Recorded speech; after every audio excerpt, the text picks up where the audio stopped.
प्रायोजक हैं cancer healer centre, a new beginning.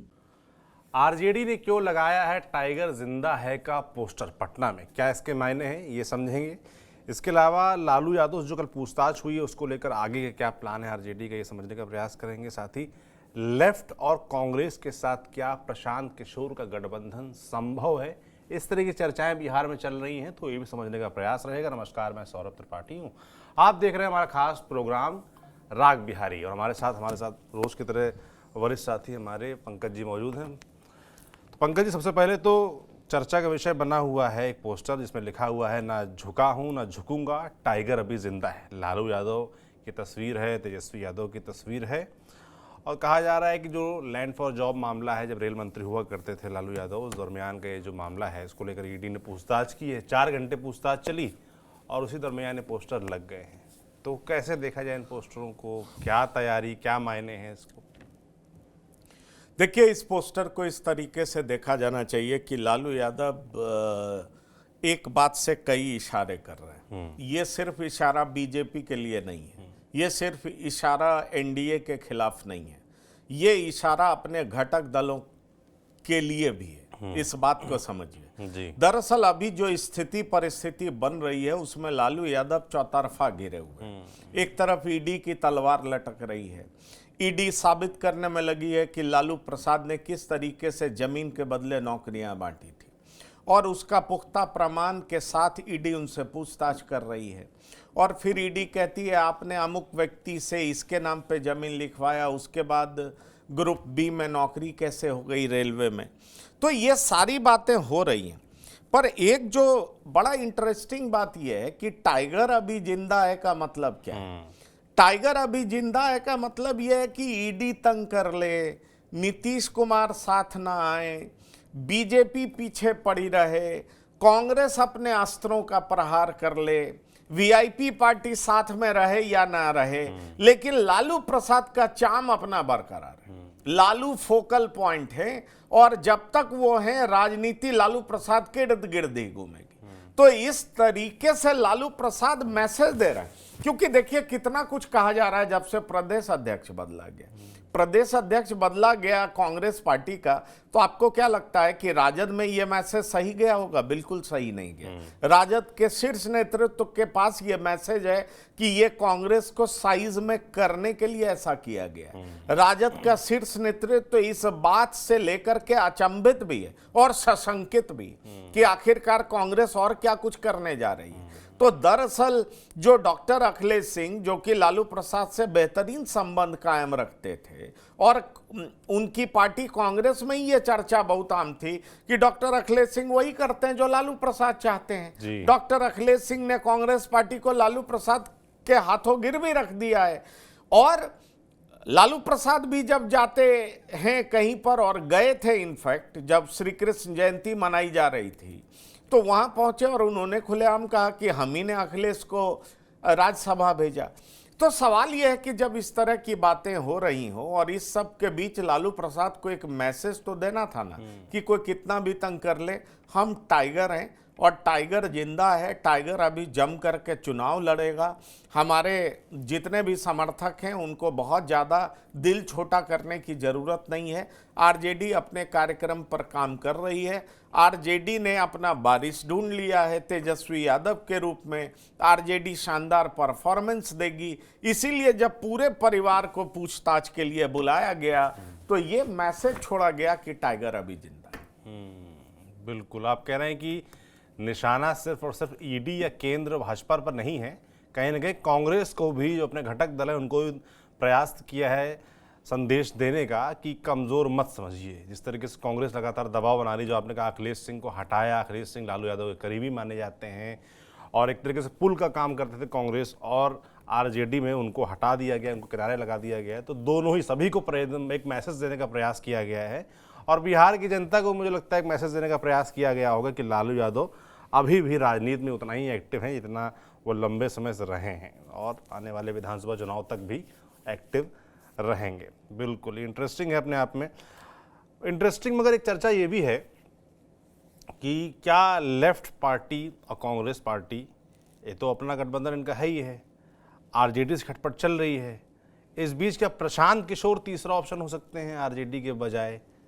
क्या ये चर्चा सही है? क्या इसमें कुछ दम है? देखिए, आपको एक बात बताएं कि दरअसल कांग्रेस हो या आरजेडी हो, प्रशांत किशोर को लेकर के एक ऐसा बात है जिसको लेकर के एक मत रखती है, और वो बात ये है कि दरअसल प्रशांत किशोर को आरजेडी तो खुल करके कह रही है, कांग्रेस के अंदर खाने भी कई सारे ऐसे नेता हैं जो प्रशांत किशोर को शक के घेरे में रखते हैं। और दरअसल उसकी बड़ी वजह यह है कि जब आरजेडी के आप बड़े नेताओं से बात करिए तो वो कहेंगे कि आपको मालूम है प्रशांत किशोर को फिनेंस कौन कर रहे हैं बिहार में? तो कहा जा रहा है कि उदय सिंह कर रहे हैं। ये उदय सिंह कौन है? तो उदय सिंह पूर्णिया के बड़े जमींदार हैं, बड़े घराने से आते हैं, कहा जाता है राजघराने से आते हैं, पैसे वाले हैं, और उनको लेकर के कहा जाता है कि बीजेपी के कहने पर उदय सिंह प्रशांत किशोर को फंड कर रहे हैं। ये आरजेडी के नेताओं से आप बात करेंगे तो आरजेडी के नेता इस तरह की बात आपको ऑफ द रिकॉर्ड बताएंगे। अब सवाल यह है कि क्या ये बात सच है? तो ये बात सच है कि नहीं है, इसकी गारंटी कौन देगा? पर इतना तो सच है कि पप्पू सिंह इन दिनों प्रशांत किशोर के बहुत करीब हैं। पप्पू सिंह पूर्णिया से आते हैं, पप्पू सिंह बड़े घराने से आते हैं। ऐसे में सवाल उठता है कि क्या प्रशांत किशोर पर कांग्रेस ट्रस्ट करेगी?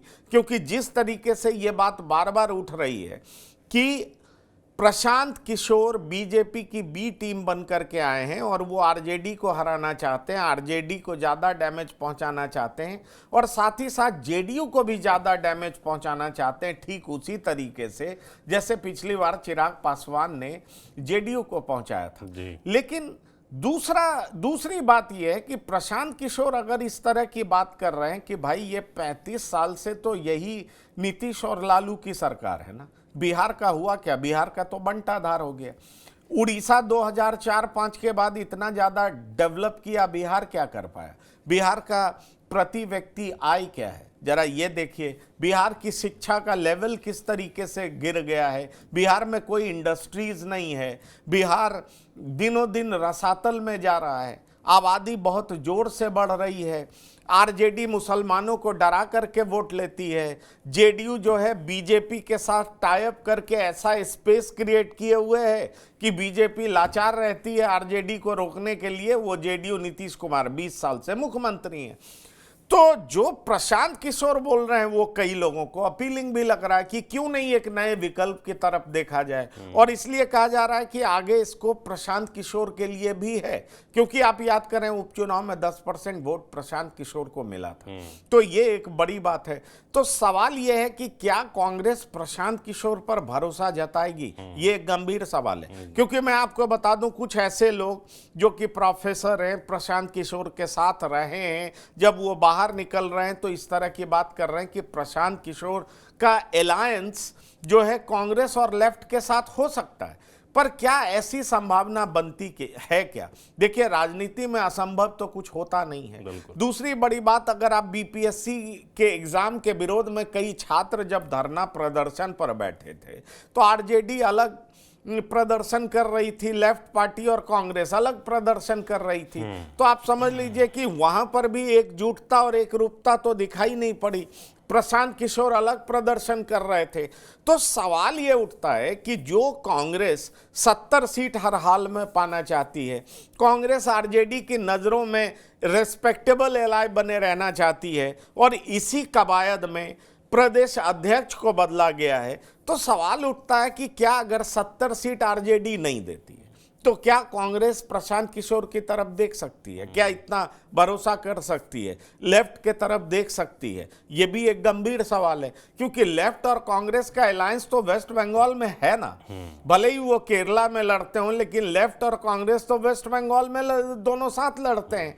तो ऐसे में सवाल उठता है, और उधर तेजस्वी यादव कह चुके हैं कि ये इंडिया गठबंधन लोकसभा चुनाव तक था। तो भाई विधानसभा चुनाव में कांग्रेस और भी विकल्प देख सकती है, इससे कौन इनकार कर सकता है? लेकिन एज ऑफ नाउ अगर फिलहाल आप ये बात करें तो कांग्रेस में भी कुछ नेता मानते हैं कि प्रशांत किशोर जो है वो बीजेपी द्वारा प्लांटेड हैं। आरजेडी तो खुल करके कह ही रही है। ऐसे में क्या कांग्रेस प्रशांत किशोर के साथ जाएगी मुझे तो फिलहाल अभी की राजनीति देख करके शक लगता है, लेकिन राजनीति में क्या असंभव है। जब मायावती और अखिलेश साथ आ सकते हैं तो प्रशांत किशोर और कांग्रेस साथ क्यों नहीं आ सकते। सवाल ये गंभीर है। जिस तरीके से प्रशांत किशोर को देखा जाता है, अगर वो डाउट हट जाता प्रशांत है, किशोर तो वैसे भी पहले सलाहकार रहे हाँ। हैं, काम किया है कांग्रेस पार्टी के लिए। बिल्कुल, यूपी तो मैं इलेक्शन वही याद कह कर रहा हूं लीजिए। कि वो शक हट जाता, तो इसमें कौन सी बड़ी बात है, ऐसी संभावना है। बिल्कुल संभावना है, और राजनीति में संभावना वैसे भी हमेशा बनी ही रहती हैं, दुरुस्त रहती हैं। तो देखने वाला होगा कि क्या वाकई प्रशांत किशोर का ऑप्शन कांग्रेस पार्टी एक्सप्लोर कर सकती है और आरजेडी के साथ छोड़ सकती है। क्योंकि पिछले कुछ समय में जो घटनाक्रम घटे हैं जिस तरीके से बड़ी तेजी से कांग्रेस पार्टी के अंदर, वो तमाम इशारे करते हैं और इन इशारों पर हम लोग लगातार चर्चा करते भी रहते हैं। पर एक और घटना हुई है आज बिहार की जो विधान परिषद है उसमें, जहां नीतीश कुमार और राबड़ी यादव आपस में भिड़ गए। उसमें साफ तौर पर देखा गया कि कैसे राबड़ी देवी और उनकी पार्टी के तमाम नेता जो लॉ एंड ऑर्डर का मसला उसको उठा रहे थे और वॉकआउट कर रहे थे। नीतीश कुमार इस बात से नाराज हो गए और नाराज होकर उन्होंने काफ़ी कुछ बोला। तो ये जो लॉ एंड ऑर्डर का मुद्दा है पंकज जी, इसको बिल्कुल आरजेडी एकदम आड़े हाथ लिए हुई है और सदन को नहीं चलने दे रही। इस बात से नीतीश कुमार नाराज दिख रहे हैं खासे। कैसे इसको मैनेज करें? देखिए, नीतीश कुमार का अगर आप कहें ट्रम्प कार्ड तो लॉ एंड ऑर्डर ही रहा है ना। लोगों के मन में वो भरोसा देने में कामयाब रहे थे विधान कि परिषद में बोल भी रहे हैं, आपने क्या किया? नीतीश कुमार रहेंगे तो बेहतर लॉ एंड ऑर्डर रहेगा। लेकिन सवाल उठता है कि इन दिनों लॉ एंड ऑर्डर पर जिस तरीके से करारा प्रहार आरजेडी कर रही है, और वो भी एनसीआरबी के डेटा के साथ प्रहार कर रही है, तो ऐसे में राबड़ी देवी विधान परिषद में बोलती हैं कि कोमल की हत्या कैसे हुई, इतने लोग कैसे मारे गए, 20 साल में 60,000 लोगों की हत्या हुई, ये किस तरह का मंगल राज है, पुलिस की पिटाई हो रही है, पुलिस का इकबाल खत्म हो गया है, मुख्यमंत्री सचेत अवस्था में नहीं है, मानसिक रूप से बीमार हैं। आरजेडी के तरह तरह के नेता, अलग अलग नेता इस तरह की बात अब खुलेआम कर रहे हैं। सवाल यह है कि अब आरजेडी को समझ में आ चुका है कि नीतीश कुमार हमारी तरफ आने से रहे, इसलिए क्यों नहीं नीतीश पे अटैक किया जाए, क्योंकि भाजपा नीतीश को दिखा करके ही वोट मांगेगी। बीजेपी ने एक तरीके से अपने एलाइज को मैसेज भी दिया है कि नीतीश कुमार ने जितना काम किया है गांव गांव तक पहुंचाइए, हर पंचायत में पहुंचाइए, लोगों तक पहुंचाइए। तो दरअसल ट्रम्प कार्ड अब नीतीश कुमार हैं, उनका इधर आने की संभावना अब नहीं के बराबर है। इसलिए राबड़ी देवी सीधा नीतीश पर अटैक करती हैं और कहती हैं कि किस तरीके से कानून व्यवस्था बिगड़ गया है, एनसीआरबी के डेटा का हवाला देती हैं। पर नीतीश कुमार इसको बर्दाश्त नहीं कर पाते हैं। नीतीश कुमार अपने चिर परिचित अंदाज में आते हैं कि आप लोगों ने तो कुछ किया नहीं, जो किया सो हमने किया। आपका क्या था, जब लालू प्रसाद जेल जाने लगे तो आपको मुख्यमंत्री बना दिया, परिवार के लोगों को ही मुख्यमंत्री बना दिया। आपने बिहार के लिए किया क्या है, हमने 19-20 साल में बहुत कुछ किया, और वो फिर तुरंत सारी बातें बताना शुरू करते हैं। दरअसल ये बार बार नीतीश कुमार बोलते हैं, इसी तरह का लैंग्वेज होता है। जो नीतीश कुमार शुद्ध हिंदी बोला करते थे और वो एक्सटेम्पोर बोलते थे, उन्हें कोई स्क्रिप्ट की जरूरत नहीं पड़ती थी, टेलीप्रॉम्प्टर की जरूरत नहीं पड़ती थी।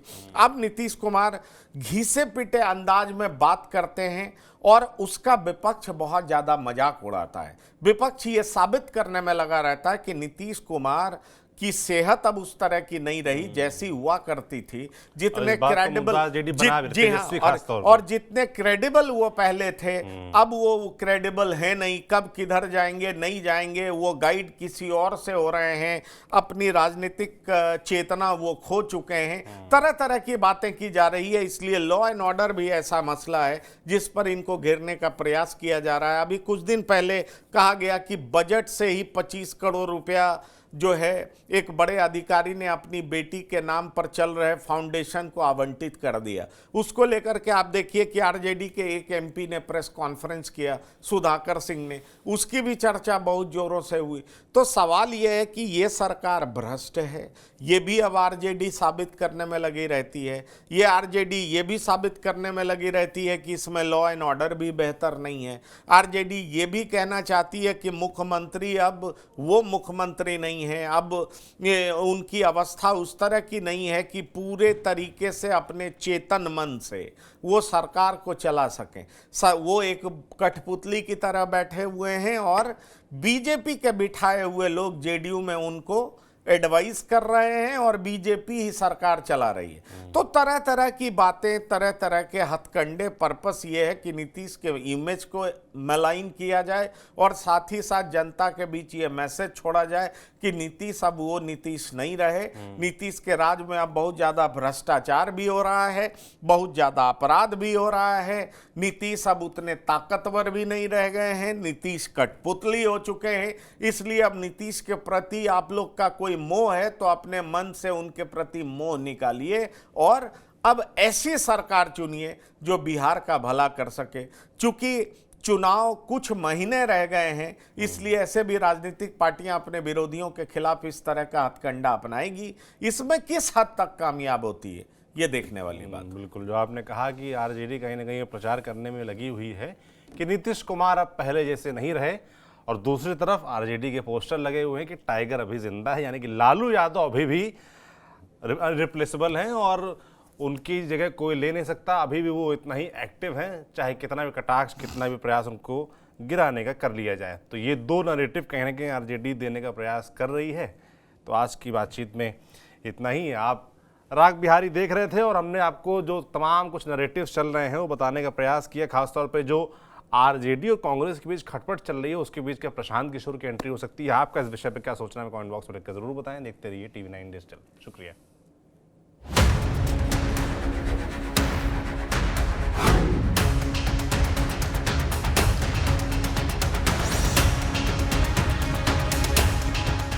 प्रायोजक हैं cancer healer centre, a new beginning.